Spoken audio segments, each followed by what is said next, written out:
ಆಷಾಢಕ್ಕೆ ತವರು ಮನೆಗೆ ತೆರಳಿದ್ದ ಪತ್ನಿ ವಾಪಸ್ ಬರಲಿಲ್ಲ ಎಂದು ಮನನೊಂದು ಪತಿ ನೇಣು ಬಿಗಿದುಕೊಂಡು ಆತ್ಮಹತ್ಯೆಗೆ ಶರಣಾಗಿರುವ ಘಟನೆ ತುಮಕೂರು ಜಿಲ್ಲೆ ಕುಣಿಗಲ್ ಪಟ್ಟಣದ ಮಹಾವೀರ ನಗರದಲ್ಲಿ ನಡೆದಿದೆ.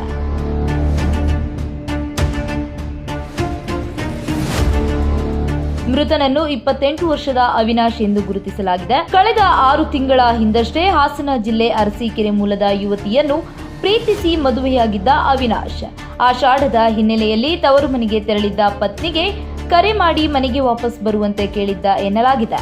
ಆದರೆ ಪತ್ನಿ ವಾಪಸ್ ಬರುವುದಿಲ್ಲ ಎಂದು ಹೇಳಿದ್ದರಿಂದ ಮನನೊಂದ ಅವಿನಾಶ್ ಮನೆಯಲ್ಲಿ ಯಾರೂ ಇಲ್ಲದ ವೇಳೆ ನೇಣು ಬಿಗಿದುಕೊಂಡು ಆತ್ಮಹತ್ಯೆ ಮಾಡಿಕೊಂಡಿದ್ದಾರೆ ಎಂದು ತಿಳಿದು ಬಂದಿದೆ. ಘಟನೆ ಕುರಿತು ಮಾಹಿತಿ ತಿಳಿದು ಸ್ಥಳಕ್ಕೆ ಕುಣಿಗಲ್ ಪೊಲೀಸರು ಭೇಟಿ ನೀಡಿ ಪರಿಶೀಲನೆ ನಡೆಸಿದ್ದು ಮೃತದೇಹವನ್ನು ಕುಣಿಗಲ್ ಸರ್ಕಾರಿ ಆಸ್ಪತ್ರೆಯ ಶವಗಾರಕ್ಕೆ ರವಾನಿಸಿದ್ದಾರೆ. ಘಟನೆ ಸಂಬಂಧ ಕುಣಿಗಲ್ ಪೊಲೀಸರು ತನಿಖೆ ಮುಂದುವರಿಸಿದ್ದಾರೆ.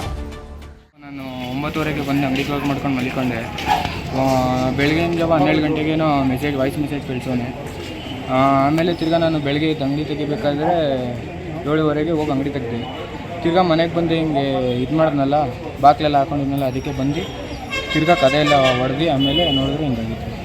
ಈಗ ಅವನಿಗೆ ಹೆಂಡತಿ ಬರಲ್ಲ ಅಂತ ಮಾಡ್ಕೊಂಡಿರೋದು ಏನು ಅಂತ ಗೊತ್ತಿಲ್ಲ ಅಣ್ಣ, ಅದು ವಿಷಯ ನಮಗೆ ಏನು ಹೇಳಿಲ್ಲ. ಅಲ್ಲ, ಅಲ್ಲಿ ಅವನಿಗಂತ ಹೇಳಿದ್ನಂತಲ್ಲ ಬರೋದು ಎಲ್ಲಿ? ಅದರಲ್ಲಿ ಬರ್ತಿದ್ದಾನೆ, ನನ್ನ ಸಾವಿಗೆ ನನ್ನ ಹೆಂಡತಿನೇ ಕಾರಣ ಅಂತ ಬರ್ತಿದ್ದಾನೆ. ಅದು ಬಿಟ್ಟರೆ ಬೇರೆ. ಯಾವಾಗ ಮದುವೆ ಆಗಿದ್ದೀವರು? ಅಲ್ಲಿ ಒಂದು 4 ತಿಂಗಳಾಗಿ. ಯಾವ ಊರು ಹುಡುಗಿ? ಅರಸೀಕೆರೆ. ಇನ್ನು ಲವ್ ಮ್ಯಾರೇಜಾ? ಅವ್ರ ಯಾವ ಎಷ್ಟು? ಗೌಡ. ಇವರು? ನಾವು ಲಿಂಗಾಯತ್.